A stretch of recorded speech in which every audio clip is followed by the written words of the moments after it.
Cela fait plus d'un an que cette exposition consacrée aux fables de La Fontaine est en préparation, le temps de recenser et de présenter une trentaine d'ouvrages rares, datant du XVIIe au XXe siècle, détenus dans le fonds ancien de la médiathèque, une manière aussi de montrer au public toute la richesse de la grande salle où la collection de Clairvaux aurait tendance à prendre toute la place. Nous n'avons pas que des ouvrages de l'époque de Bernard de Clairvaux. Au contraire, nous avons des ouvrages beaucoup plus contemporains qui méritent d'être vus et d'être connus par les usagers, par les visiteurs. Au départ, nous partons de petites vignettes dans le texte. C'est le cas notamment de la première édition de François Chauveau de 1668.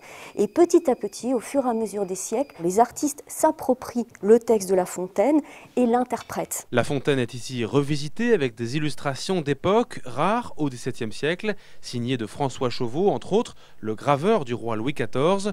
L'occasion de montrer, si c'est encore nécessaire, l'intemporalité des écrits encore étudiés en 2012 au collège. La cigale et la fourmi, oui, peut-être qu'en période de crise, on pourrait dire qu'on se sent tous concernés. Tout le monde a appris sûrement dans son enfance la cigale et la fourmi, ou le savetier et le financier, mais lorsque l'on se plonge dans les fables peut-être un petit peu moins connues, là on arrive à comprendre que, en fait, La Fontaine était un moderne avant l'époque et qu'il avait tout compris. On démarre par le texte, il y a toujours à la fin une morale, et cette morale qui résume bien le texte est absolument d'actualité. Parmi les animations, 4 conférences sont prévues d'ici décembre, dont un colloque de spécialistes, mais aussi une récitation des fables le 17 novembre. Ces fables seront récitées par un ancien grand comédien de la Comédie Française, Jacques Lorset, un ami de Jean Vilar, de Maria Casares et de Gérard Philippe, qui viendra réciter des fables deux soirs. Le monde est vieux, dit-on, je le crois. Cependant, il le faut amuser encore comme un enfant, écrivait Jean de La Fontaine.